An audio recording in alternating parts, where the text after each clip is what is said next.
नमस्कार, मी नीलम अजय बेल्लेकर, गाव काळवाडी, तालुका जुन्नर, जिल्हा पुणे. मी डेक्कन व्हॅली फार्मर प्रोड्युसर कंपनीची संचालिका आहे आणि एक शेतकरी पण आहे. केळीमध्ये शाश्वत फार्मिंग फाउंडेशनच्या मार्फत 10 ड्रम थेरीची आम्ही एक 7 वर्षापासून आम्ही काम करतोय. त्यात सुरुवातीला परसबागांसाठी आम्ही 10 ड्रम थेरी वापरली आणि आता आम्ही आमच्या शेतात 10 ड्रमचा वापर करतो. तर त्यात आता केळीसाठी आम्ही पूर्ण 10 ड्रमवरच्या केळी पिकवतो. एक्सपोर्ट क्वालिटीचा माल निघालेला आहे. आम्ही 2 वर्षापूर्वी पण 10 ड्रम वापरूनच केळी काढल्या, तर आम्हाला आमच्या खर्चात 50% बचत झाली आणि याचं पूर्ण श्रेय शाश्वतला आणि मंगेश भास्कर सरांना आहे. कारण त्यांनी सुरुवातीपासून आमच्याकडून ते करून घेतलं. कुणी पण असं महिलांना विचारलं ना, तर लगेच सांगतात का कसं वापरायचं, कसं बनवायचं. आणि सरांनी आमच्या महिलांना पूर्णपणे मोफत प्रशिक्षण दिले.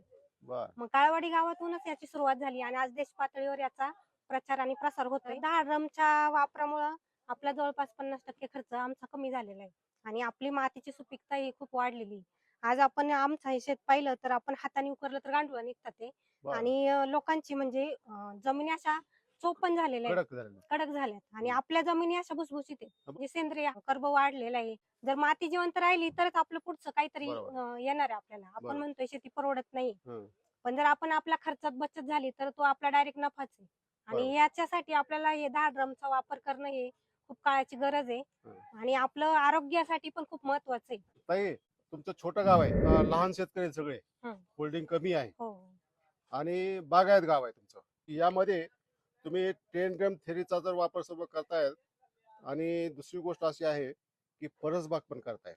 तर परसबाग तुमच्या गावामध्ये किती आहेत आणि त्यामध्ये परसबागेमध्ये कोणती कोणती भाजीपाला पिकं घेतली जातात आणि ती का घेतली जातात त्याची माहिती सांगा. तसे तर आपण परसबागेमध्ये जवळपास 25-30 प्रकारचे वाण लावू शकतो. पण आपण कसं केलंय, ज्याला जशी जागा अवेलेबल असेल त्यांनी त्याच्या सोयीनुसार आपण पहिलं स्ट्रक्चर केलं होतं. एक गोल राऊंड करायचा आपण त्यात म्हणजे पूर्ण त्याचा एक आराखडा केला होता. परंतु कसं होतं, जागेच्या अडचणीमुळे मग लोक करत नाही. पण ज्याची जागा जशी अवेलेबल असेल मग तुम्ही बेड बनवा किंवा तुमच्या जागेनुसार तुम्ही जसं सोयीचं असेल, तुमची पाण्याची जशी सोय असेल त्याप्रमाणे आपण करतोय. आणि आपल्या गावात जवळपास आता म्हणजे भरपूर आहेत. संख्यापती अंदाज संख्या तर आता एक्झॅक्ट नाही सांगता येणार, पण आहे ते प्रत्येक कुटुंबात म्हणजे प्रत्येक कुटुंबात आहेच. 200 प्लस.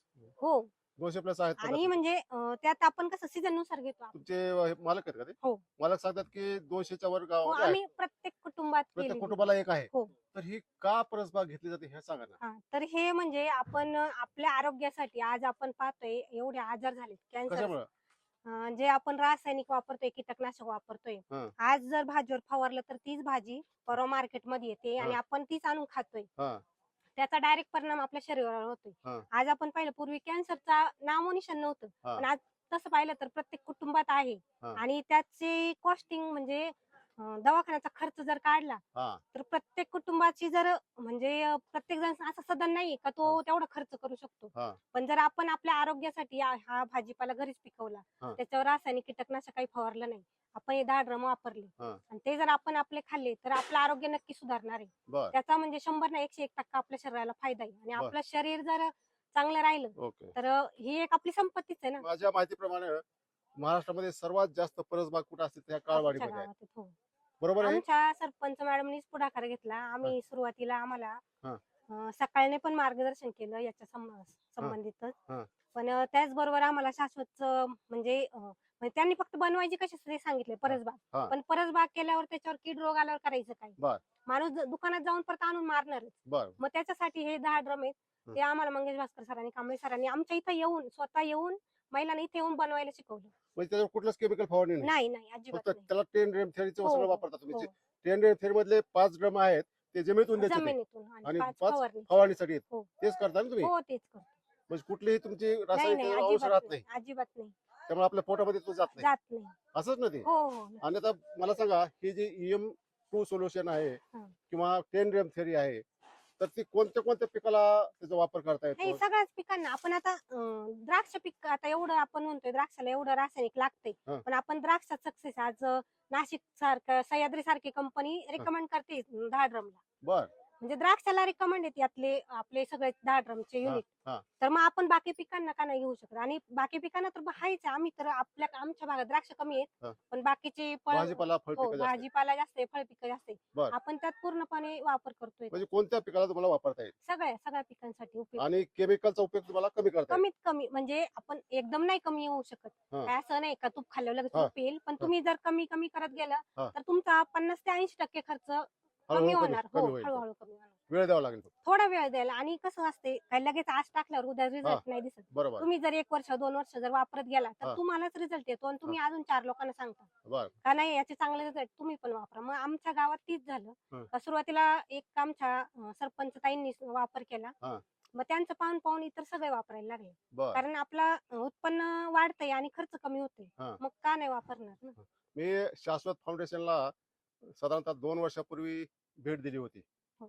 आणि तिथं ट्रेनिंग क्लास पण होतात, म्हणजे शेतकऱ्याला हो, हो. ट्रेनिंग दिलं जातं. ते प्रत्येक शेतकऱ्याला आपल्या शेतावर त्याचे ड्रम थेअरी उभारता येते हं. आणि ती कशी उभारायची, त्याचं महत्व काय, या बाबतीत मी डिटेल एक व्हिडिओ तयार केला होता. खूप शेतकऱ्यांनी पाहिला तो. आणि ते पाहून शेतकरी ते उभारता येते. आणि विशेषतः तुमच्या ह्या सातारा, सांगली, पुणे, सोलापूर या जिल्ह्यामध्ये या ट्रेन रेमतीचं उभारणी जी आहे ती फार मोठ्या प्रमाणात झालेली आहे. आता मला तुमची एक परसबाग दाखवा कशी येते, हो, म्हणजे चालेल. मला अंदाज येईल की परसबागेमध्ये काय काम केलं जातं हो. ते. आपण आता एका परसबागेमध्ये आहोत. वेगवेगळ्या प्रकारच्या भाजीपाला इथं लावलेला आहे.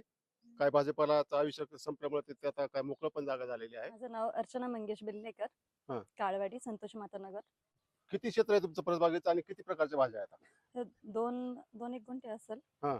आणि प्रकार म्हणजे भरपूर लावलेले आहेत. तसं आपण हा. कोबी, फ्लावर, हा. पुदिना, हा. वांगी, पपई वगैरे, पपई लावली, हा. कांद्याचं बी लावले खरं तर, म्हणजे बी येण्यासाठी. हा. पालक, हा. म्हणजे हरभरा, ओके. गाजर आणि ते सगळं म्हणजे भरपूर प्रकारच्या भाज्या वगैरे लावलेल्या आहे. हा. आणि हे सगळं सेंद्रिय आहे. बर. सेंद्रिय आहे म्हणजे जर कुठलंही केमिकल फवारलेलं नाही तुम्ही? केमिकल नाही फवारलेलं. आम्ही 10 ड्रम थेरी करतोय. बर. तर त्याच्यामध्ये ते फुलविक ऍसिड, हा. हुमिक ऍसिड वगैरे हे असं फवारलेलं आहे. बर. आणि किडा मकोडे होतात म्हणून आपण हा. त्यासाठी अमिल अमिल acid, अमिल हा, अर्क, हो, हा. आणि दशपर्णी वेमील, अर्क.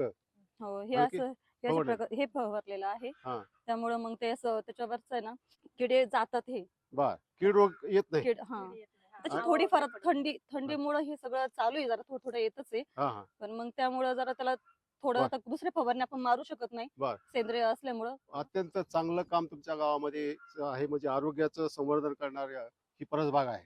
हा. आणि मी पुढच्या वेळी ज्यावेळेस येईल त्यावेळेस डिटेल त्याचा तो पुढे व्हिडिओ करेल. परंतु त्या तुमच्यासाठी मी आदिवासी भागामधून एक घेवडा आणलेला आहे. लाल घेवडा आहे तो. तर तो तुम्हाला त्याचं बी प्रेझेंट करतो तुम्हाला. हे लावा. धन्यवाद. आणि हो, धन्यवाद. एकदम लाल भडक घेवडा हा. तरी माझी आठवण म्हणून तुमच्या ह्या परसबागेमध्ये लावा. मांडवावर एकदम चांगला येतो. आणि त्यामध्ये फेरस म्हणजे आयर्नचं कंटेंट जास्त आहे, त्यामुळे तो लाल दिसतो. हा. फोलिक ऍसिड वाढवतं ते एकदम चांगला आहे. 10 ड्रम थेरी जी आहे कुठे आहे ती? किती ड्रम आहे ते? हे खरं तर 12 ड्रम आहे. हा. याच्यामध्ये आपण 10 ड्रम थेरी करतोय. हा. तर एक चालली आहे प्रोसेस. हे 7 ड्रम बनवलेले आहे. हा. आणि बाकीचे आता पुढे चालू आहे. मग कोणते कोणते ड्रम मला सांगता येईल का थोडक्यामध्ये? हो, हो. हे ह्युमिक ऍसिड आहे, हे फुलविक ऍसिड, DF-1 हा. हे वेस्ट Decomposer. डिकम्पोजर, हे EM, हा. आणि इकडं अमिल अर्क आणि ते वेमिल अर्क. वेमिलार. त्याचे जे वेगवेगळे प्रकारचे अर्क आहेत, काय त्यातल्या जमिनीतून देता तुम्ही, काय फवारणी करता? हो, तर हे जमिनीमधले अर्क आहे. हा. हे सगळे. हे मोठे जे आहेत हो, पाण्यातून पाटद्वारे सोडायचं, हा. नाहीतर मग आपले ड्रिपद्वारे. ड्रीपद्वारे. हो, आणि ते फवारणीसाठी करायचे. ही इकडे बारक. हो, तर ही कोणत्या कोणत्या पिकाला चालते? हे ऊस, द्राक्षे, केळी, सर्वांना चालतंय? हो, सर्व चालतं. सर्व पिकाला चालतंय? टोमॅटो. हा, किती वर्षापासून करताय तुम्ही? आता सुरुवातच केली आहे. सुरुवातच केलेली? हा. तुमच्या गावामध्ये किती असतील? आता पहिलं यांच्याकडे होतं गावात खूप वर्षापासून आहे, पण आता आम्ही सुरू केले. सुरुवात आता केली आहे. म्हणजे प्रत्येक शेतकऱ्याकडे आहे काही? प्रत्येक शेतकऱ्याक आहे जरा जरा. बरं. काही सुटले ते आणखी काही? हा? काही सुटले असतील काही, पण मॅक्झिमम लोकांकडे आहे. बरेच जण. हा, बरेच जणांकडे आहे. हा. कसं आहे, लोक खरं तर रासायनिकच्या मागे होते, त्यामुळे त्यांना कसं झटपट पाहिजे Result. असतं, रिझल्ट लवकर पाहिजे हा. हो, असतो. आम्ही ना कांद्याचं रोप टाकलं तेव्हा बरोबर. पाट पाण्यातून ह्युमिक ऍसिड सोडलं, फुलविक ऍसिड सोडलं, त्याच्याबरोबर EM पण सोडलेलं आहे. हं. आणि त्याची पांढऱ्या मुळ्यांची वाढ जास्त होते. हं. आणि म्हणजे काळोखी येते कांद्याच्या रोपांना. हा. आणि हिरवापणा दिसतो. बरं बरं. आणि आता कांदे लावलेत ना, हं. त्यांना पण खालून पाण्याद्वारे सोडण्यात येते. फायदा आहे. हो, रोप पण फायदा खूप आहे. चांगलं आलं त्याचं. रोप पण खूप इतरांचं छान पण आलं नाही. आणि इतरांपेक्षा वगैरे पण झाली. मग मर वगैरे झाली नाही.